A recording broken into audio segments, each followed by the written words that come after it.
हजारीबाग जिला अंतर्गत चौपारण प्रखंड के सुदूरवर्ती गांव दैहर में पुरातात्विक अवशेष बिखरे पड़े हैं। इन अवशेषों को देखने के उपरांत हम इस निष्कर्ष पर पहुंचते हैं कि यह जो अवशेष यहाँ प्राप्त हैं, यह बुद्धकालीन अवशेष हैं। यहाँ पर एक ऐतिहासिक कुआं है, जिस कुएं से बहुत अधिक मात्रा में ऐतिहासिक पुरातात्विक अवशेष मिले हैं। यहाँ पर प्राचीन में एक कुआं है, जहाँ पर इस कुएं से प्राप्त पुरातात्विक अवशेषों को जो खंडित अवस्था में है रखा गया है। जो अवशेष सुरक्षित बच गए थे, उन्हें स्थानीय ग्रामीणों के द्वारा यहाँ के प्रसिद्ध कमला माता मंदिर में स्थापित कर विधिवत पूजा उपासना की जाती है। इस संदर्भ में यहाँ के समाज सेवी नागेंद्र जी से इस संदर्भ में जानकारी प्राप्त हुई कि स्वतंत्रता प्राप्ति के उपरांत यहाँ जो एक टीला नुमा स्थान था, वहाँ खुदाई के दौरान 3 ऐतिहासिक कुएं मिले और उनसे ऐतिहासिक पुरातात्विक मूर्तियां भी प्राप्त हुई। इसके अलावा मृद भांड के टुकड़े भी प्राप्त हुए।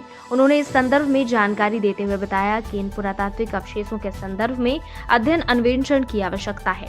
इस दिशा में ग्रामीणों के द्वारा कई बार राज्य स्तरीय पुरातात्विक विभाग से संपर्क कर इस ओर ध्यान आकृष्ट कराया गया। इसके अलावा कोलकाता, नालंदा, पावापुरी जैसे स्थानों से पुरातत्ववेत्ता आए और इन पुरातात्विक अवशेषों के महत्व को देखते हुए इसके उचित संरक्षण और संवर्धन पर जोर दिया। किंतु विभागीय उदासीनता के कारण इस दिशा में अभी तक कोई सार्थक पहल नहीं हुई है। इन पुरातात्विक अवशेषों में बौद्ध, जैन एवं सनातन धर्म से जुड़ी कई मूर्तियां प्राप्त हुई हैं, जो यहाँ के मिट्टी में दबे हुए इतिहास को उजागर करती हैं। वर्तमान समय में आवश्यकता है इन ऐतिहासिक पुरातात्विक महत्व के अवशेषों के अन्वेषण और अध्ययन की। 1932 में स्थानीय ग्रामीणों के सहयोग से कमला माता का मंदिर निर्माण कर यहाँ की खुदाई में प्राप्त कई हिंदू देवी देवताओं की मूर्तियों को स्थापित कर ग्रामीणों द्वारा पूजा की जाती है। इटखोरी से संवाददाता अखिलेश पांडे की रिपोर्ट। बात करेंगे दैहर के प्रमुख समाज सेवी श्री नागेंद्र जी से। वे यहाँ पर प्राप्त पुरातत्व अवशेषों के संदर्भ में जो ज्ञात जानकारी है उस पर प्रकाश डालेंगे।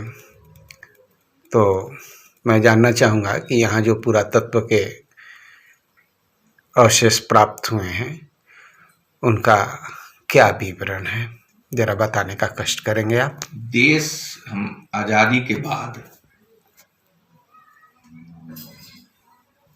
यहाँ के ग्रामीणों ने एक टीला नुमा एक जगह था, बड़े बड़े पेड़ उग गए थे, इस पे डरावना जगह था, तो वहाँ खुदाई किया और सब उस समय हाथ से सब खुदाई हुआ और खुदाई करके एक देवी मंदिर का निर्माण कराया गया।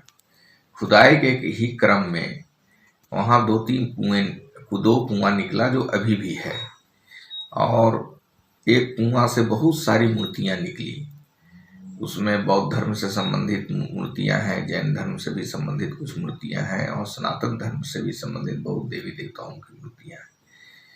और जो अंग भंग नहीं थी मूर्तियां, उस सभी मूर्तियों को इसी मंदिर में स्थापित किया गया है और बाकी जो टूटी फूटी मूर्तियां थी वो यूं ही रख दिया गया।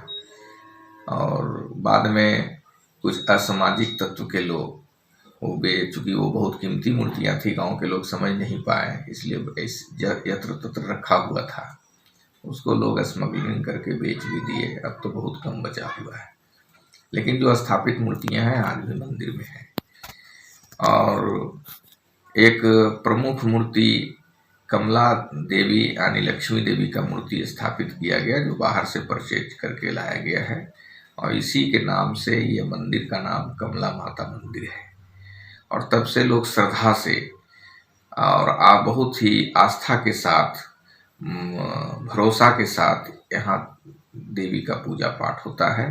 और बहुत लोगों को ऐसा लगता भी है कि अगर कोई मन्नत यहाँ हम मांगे तो माँ हमारी मनोकामना को पूर्ण करती है और लोग चढ़ावा भी चढ़ाते हैं।